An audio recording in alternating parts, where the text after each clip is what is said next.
1,54,000 करोड़ रुपए में MOU sign किया था, मगर एक साल में ही डील हुई फेल। जिस जॉइंट वेंचर के चर्चे एक साल से थे, सरकार से लेकर के कॉरपोरेट सभी इस डील के कायल थे, वो प्रोजेक्ट फिलहाल के लिए रुक गया है। इससे सरकार और इस प्रोजेक्ट के इंडियन पार्टनर को काफी नुकसान झेलना पड़ सकता है। क्या है ये डील और क्यों ऑफ हुई है ये डील, इस एक्सप्लेनर में हम आपको समझाएंगे। सो हेलो, मैं हूं साहिबा खान और आप देख रहे हैं अनकट। दरअसल ताइवान की कंपनी फॉक्सकॉन ने भारतीय कॉर्पोरेट वेदांता के साथ जॉइंट वेंचर तोड़ दिया है। यानी अब वो भारत में सेमीकंडक्टर चिप की मैन्युफैक्चरिंग नहीं करेगी वेदांता के साथ। पिछले साल दोनों कंपनियों ने गुजरात में प्लांट लगाने के लिए राज्य सरकार के साथ 1,54,000 करोड़ रुपए में एमओयू साइन किया था। दोनों कंपनियां मिलकर के सेमीकंडक्टर और डिस्प्ले प्रोडक्शन प्लांट लगाने वाली थी। फॉक्सकॉन ने यह कहा है कि वो अपने नाम को इसमें से हटाने के प्रोसेस में है। वो भारत सरकार के मेक इन इंडिया गोल्स का पूरा समर्थन तो करते हैं और लोकल पार्टनरशिप के जरिए स्टेक होल्डर्स की जरूरतों को पूरा करेंगे, मगर खुद एक स्टेक होल्डर उसमें नहीं बनेंगे। फॉक्सकॉन ने इस डील को तोड़ने का कारण तो नहीं बताया है, मगर लोगों का ये कहना है कि फॉक्सकॉन को ऐसा पता लगा था कि वेदांता चिप्स बनाने की मशीनों को खरीदने के चक्कर में पहले ही बहुत कर्जे में आ चुकी है और वो उनके साथ पार्टनरशिप नहीं करना चाहते, जो ऑलरेडी इतने कर्जे में है। जॉइंट वेंचर टूटने के बाद वेदांता ने कहा है कि अब वो दूसरी कंपनियों के साथ प्लांट लगाने के लिए बात कर रही है। वहीं आईटी राज्य मंत्री राजीव चंद्रशेखर ने कहा है कि जॉइंट वेंचर के टूटने से भारत को सेमीकंडक्टर चिप हब बनाने के हमारे लक्ष्य पर कोई भी असर नहीं पड़ेगा। मगर ये सेमीकंडक्टर चिप आखिर होती क्या है और कहां इसका इस्तेमाल सबसे ज्यादा होता है, वो जान लेते हैं। तो सेमीकंडक्टर चिप सिलिकॉन से बनती है दोस्तों, और सर्किट में इलेक्ट्रिसिटी कंट्रोल करने का काम करती है। जैसे कि दिमाग हमारी पूरी बॉडी को कंट्रोल करता है, काम करता है, ऑपरेट करता है, वैसे ही ये चिप्स भी यही काम करती हैं। इसके बिना हर एक इलेक्ट्रॉनिक आइटम अधूरा है। कंप्यूटर ले लें, लैपटॉप ले लें, कार, वॉशिंग मशीन, एटीएम, अस्पतालों की मशीनों से लेकर के हाथ में मौजूद स्मार्टफोन तक सेमीकंडक्टर चिप पर ही काम करते हैं। अब कैसे काम करता है सेमीकंडक्टर, वो भी आपको बता देते हैं। तो भारत को आगे आने वाले समय में इलेक्ट्रॉनिक मैन्युफैक्चरिंग, ये वर्ड याद रखिए, इलेक्ट्रॉनिक मैन्युफैक्चरिंग में एंटर करना है, एक्सपोर्ट करने के लिहाज से भी और भारत की सीमा के अंदर ही इलेक्ट्रॉनिक के सामान बनाने के लिहाज से भी। वैसे तो एप्पल के साथ भारत काम कर ही रहा है, मगर मोस्टली भारत में असेंबली होती है इलेक्ट्रॉनिक्स की, मैन्युफैक्चरिंग नहीं। ये चिप इलेक्ट्रॉनिक आइटम्स को ऑटोमेटिकली ऑपरेट करने में मदद करती है।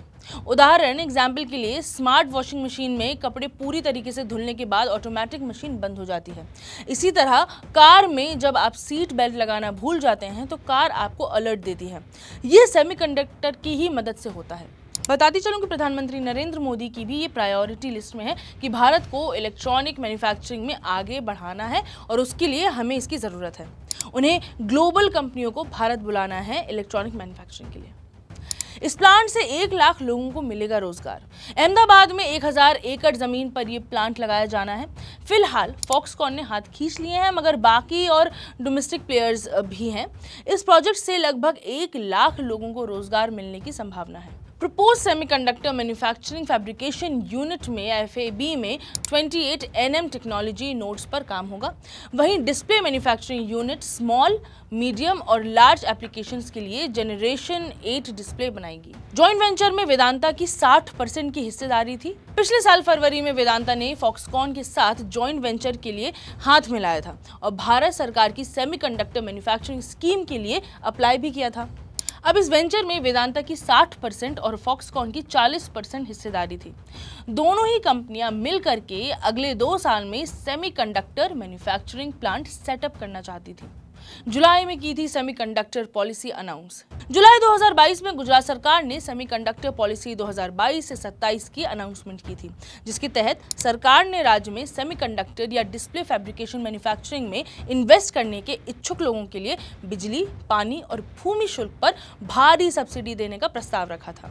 सेमीकंडक्टर्स और डिस्प्ले भारत को इलेक्ट्रॉनिक्स हब बनाने के लिए बहुत जरूरी है। आपको बताती चलूं कि 2021 में भारतीय सेमीकंडक्टर मार्केट की वैल्यू 2.16 लाख करोड़ रुपए थी।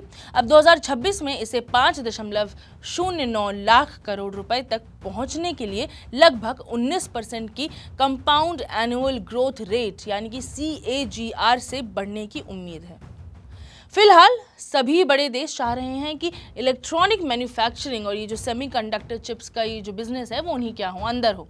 इसलिए अमेरिका ने भी चिप्स एक्ट के तहत पिछले अगस्त में चिप मैन्युफैक्चरिंग के लिए कंपनियों को करीब $280 बिलियन की सब्सिडी दी थी। और वहीं चाइना से सेमीकंडक्टर चिप्स लेने पर प्रतिबंध लगा दिए थे, सैंक्शंस लगा दिए थे, ताकि चाइना की अर्थव्यवस्था पर बुरा असर पड़े। आई होप अब आप सबको समझ आ गया होगा कि ये जो इंडस्ट्री है उसमें ये कितना इंपॉर्टेंट है। चलिए देखते हैं अब वेदांता के साथ तालमेल कौन सी कंपनी बिठाती है। इस न्यूज़ पर और भी अपडेट्स आते रहेंगे और हम आपको बताते रहेंगे। फिलहाल मुझे दे इजाज़त, मैं हूँ साहिबा खान और आप देख रहे हैं अनकट।